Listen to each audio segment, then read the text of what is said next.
Mari sama-sama kita buka di dalam Mazmur 73 ayat yang ke-28. Mazmur 73 ayat yang ke-28. Tetapi aku suka dekat pada Allah, aku menaruh tempat perlindunganku pada Tuhan Allah, supaya dapat menceritakan segala kebaikannya. Ya, Bapak Ibu Saudara sekalian yang dikasihi oleh Tuhan, dalam kehidupan kita sebagai orang yang percaya kepada Tuhan, kita sepakat bahwa iman itu timbul seperti yang diajarkan oleh firman Tuhan, bahwa iman itu timbul dari pendengaran. Dan pendengaran itu adalah pendengaran oleh karena firman Allah. Jadi bukan pendengaran kepada yang lain, tetapi pendengaran akan firman Allah yang membuat iman dalam hidup orang percaya itu tumbuh. Dan ketika iman itu tumbuh seperti sebuah biji yang ditanam dan menjadi pohon, maka demikian juga dengan iman yang selalu tumbuh oleh karena kita mendengarkan firman Allah, dan karena firman Allah yang kita dengar itu kita lakukan, maka seperti benih yang tumbuh, maka benih iman itu akan menjadi sebuah pohon yang besar. Dan pada waktunya kita boleh menikmati buah daripada iman itu. Kita boleh menikmati mujizat daripada iman itu. Tetapi ada satu hal yang seringkali terjadi dalam kehidupan kita orang percaya, bahwa bagaimana membuat supaya setiap yang kita perkatakan dari dalam mulut kita, yang keluar dari mulut kita, itu adalah ucapan-ucapan iman, itu adalah ucapan-ucapan firman Allah. Maka itu tidak bisa dipisahkan dengan siapa yang ada di dalam hati kita. Ya, siapa yang memenuhi di dalam hati kita. Kalau hati kita hati yang dipenuhi dengan kemarahan, kebencian, kedengkian, maka yang keluar dari mulut kita itu pasti caci maki dan sebagainya. Dan keberadaan caci maki yang kita dengar, keberadaan kemarahan yang kita dengar, itu tidak membuat iman menjadi tumbuh, tetapi itu justru membuat di dalam kehidupan kita menjadi kehidupan yang tidak berbentuk kembali. Ya, artinya nggak ada model. Dalam kaitannya hal ini adalah modelnya orang percaya, modelnya orang Kristen itu nggak ada.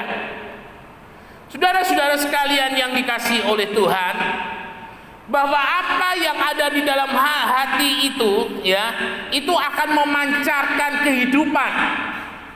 Artinya ketika dalam kehidupan kita sebagai orang percaya, yang ada dalam hati kita itu adalah firman Allah, yang dalam hati kita ini adalah kasih-Nya Tuhan, dan tentunya yang terucap itu adalah perkataan-perkataan iman, maka itu akan membawa di dalam kehidupan kita menikmati yang namanya hidup yang berkemenangan senantiasa. Saudara yang dikasihi oleh Tuhan, tanpa kita sadari bahwa selama ini kita mungkin ada banyak orang percaya terlalu terbiasa ketika dia menghadapi masalah, ketika dia menghadapi persoalan, tidak ada kata-kata iman yang keluar dari mulutnya. Ketika menghadapi sakit penyakit, tidak ada pengucapan syukur, tetapi hanya keluhan. Ketika menghadapi banyak problem dalam hidup ini, maka yang diucapkan itu adalah mengeluh dan mengaluh. Saudara bisa memberikan gambaran, ya, ketika sebuah tempat air, apa yang diisi di sana, maka itu yang disimpannya, dan ketika dipakai, maka itu yang dikeluarkannya. Ketika tempat air itu kita beri air yang bersih, maka ketika kita mengeluarkan air itu dari tempat air, dari kerannya, dari tandonnya itu, maka yang keluar itu juga air yang bersih. Ya. Dan air yang bersih itu air yang menyehatkan buat tanaman, dan air itu pun juga buat kita masak. Air itu juga bisa memberikan banyak hal dalam hidup sehari-hari. Tetapi coba yang saudara masukkan ke dalam tandon air, maaf, itu air bekas kotoran cuci mesin mobil yang hitam campur uli begitu. Maka saudara bisa bayangkan ketika keran itu dikeluarkan, waduh, airnya sangat-sangat kotor sekali. Dia tidak bisa dipakai masak, dia tidak bisa pakai minum, disiramkan ke tanaman, tanamannya pun juga mati.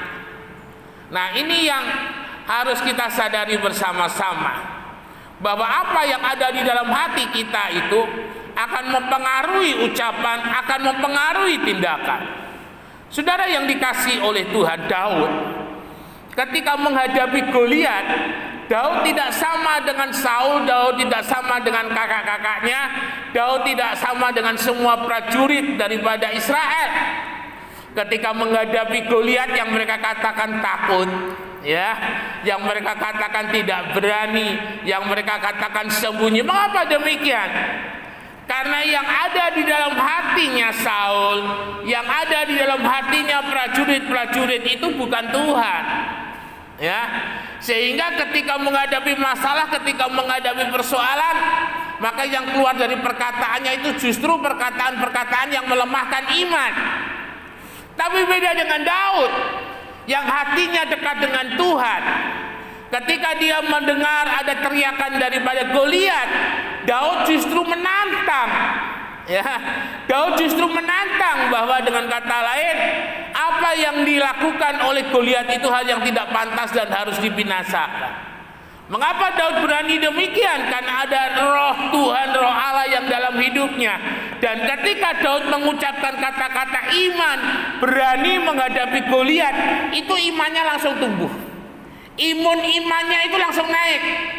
Ya, dan benar, ketika diperhadapkan dengan Goliat 1 lawan 1, Goliat cukup terkejut ketika melihat bahwa yang dihadapinya itu adalah Daud, dan senjata yang dipakai oleh Daud itu hanya katapel dan tongkat.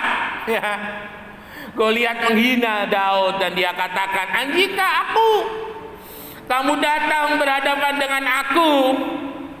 Tapi Daud katakan, "Demi Tuhan Allahku." Jadi imannya itu imannya itu sudah meningkat, saudara. Ya, dan ketika imannya Daud itu sudah naik, Daud sudah tidak ambil pusing. Sebesar apapun musuh yang dihadapinya, dia percaya bahwa Tuhan pasti akan menolong dan memberi kemenangan. Dan akhirnya benar, Daud boleh mendapatkan kemenangan yang luar biasa. Perwira yang ada di Kapernaum ketika Yesus akan ke rumahnya Yairus oleh karena anaknya sakit, perwira ini datang kepada Tuhan dan dia bilang, "Hambaku sakit, Tuhan. Tuhan gak usah ke sana. Tuhan katakan satu patah kata pun untuk hambaku itu, maka hambaku itu akan sembuh." Ya. Dan Yesus bilang, "Wow, orang ini bukan bangsa pilihan, tetapi dia memperkatakan perkataan iman bahwa sekecil apapun, ya, mungkin sepatah dua patah kata firman yang diucapkan oleh Yesus itu mampu menyembuhkan hambanya." Dan benar, ketika perwira itu pulang, hambanya sudah sembuh, dan dia tanya, "Jam berapa tadi hambaku sembuh?"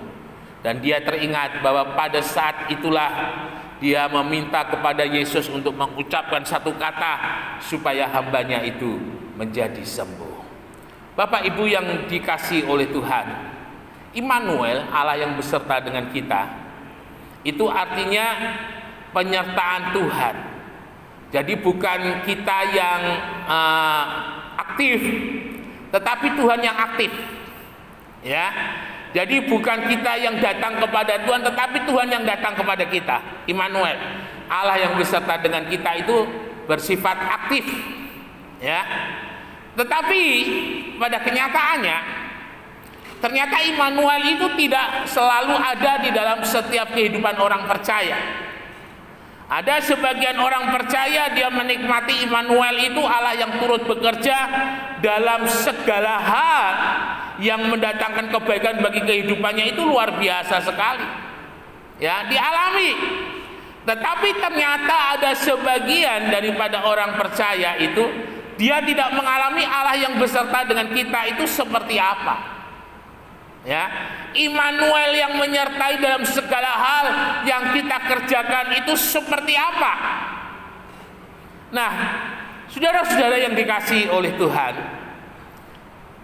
kita harus sadar bahwa Immanuel itu hanya bisa terjadi ketika di dalam kehidupan kita itu selalu membuka diri, membuka hati untuk Tuhan hadir. Dan ketika Tuhan hadir dalam hidup ini, maka terjadi sebuah kedekatan di dalam hati kita kepada Tuhan. Matius 6:33 dalam bahasa Indonesia masa kini dikatakan, seringkali saya kutip, usahakanlah, ya, ada sebuah perjuangan, ada sebuah harga yang harus dibayar, ada sesuatu yang harus dilakukan. Usahakanlah agar Kristus memerintah atas hidupmu dan lakukanlah firman-Nya. Ya, ini kunci untuk menghadirkan kedekatan hati kita dengan Tuhan. Saudara yang dikasihi oleh Tuhan Yesus Kristus, Daud menjadi seorang yang luar biasa. Dia adalah seorang yang, kalau boleh saya katakan, beberapa kali dia mengalami kejatuhan, tetapi dia bangun kembali. Dia jatuh, dia bangun, dia jatuh, dan tidak dalam arti tidak mau terus jatuh, tetapi dia berusaha bagaimana untuk terus bangun. Artinya apa? Artinya dalam kehidupan Daud ini tidak pernah mau untuk melepaskan tangan Tuhan untuk selalu ada dalam hidupnya. Ya, ketika kita berbuat dosa, ketika kita jatuh ke dalam dosa, artinya kita sedang melepaskan tangan Tuhan itu, kita sedang melepaskan genggaman Tuhan itu dari kehidupan kita. Dan ketika genggamannya Tuhan itu kita lepaskan, ya, kita jatuh, saudara.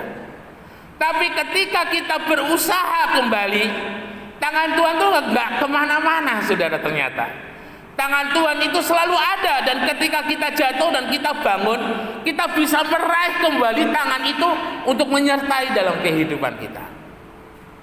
Kadang orang percaya ketika dia sudah jatuh, dia tidak mau usaha untuk pegang tangannya Tuhan lagi.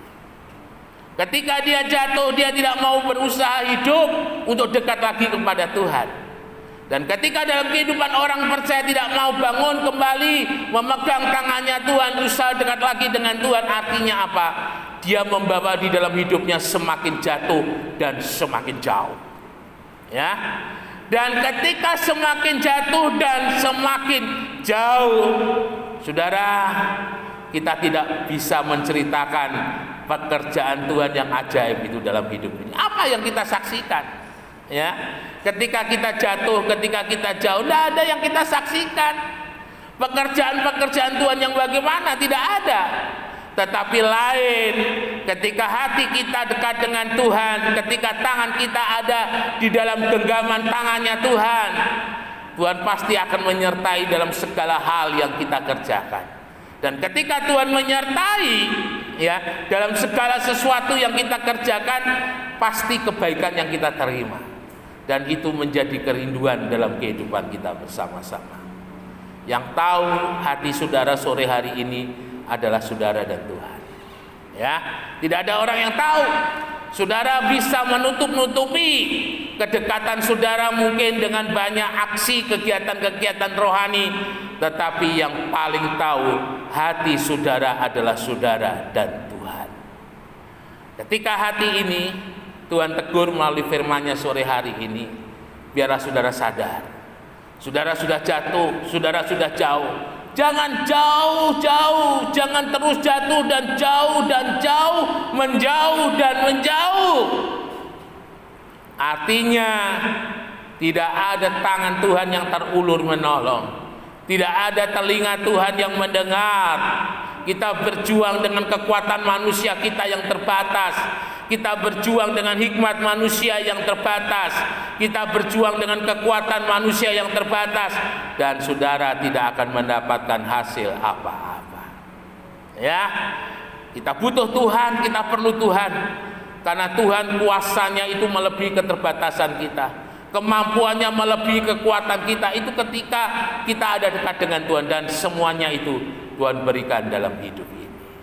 Mari sama-sama kita isi hati ini dengan firman Tuhan. Kita isi hati ini dengan roh Tuhan. Dan setiap yang keluar dari mulut kita itu adalah firman Tuhan. Dan ketika kita memperkatakan firman, iman kita bangkit, iman kita hidup, iman kita kuat. Dan ketika iman kita kuat, kita boleh mampu berjalan seperti Daud. Goliat enggak masalah. Semua yang senjata yang dipakai oleh Goliat bukan persoalan.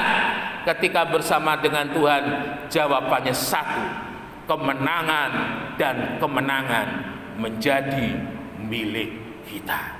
Immanuel, Tuhan Yesus memberkati, beri kemuliaan bagi nama Tuhan. Mari kita sama-sama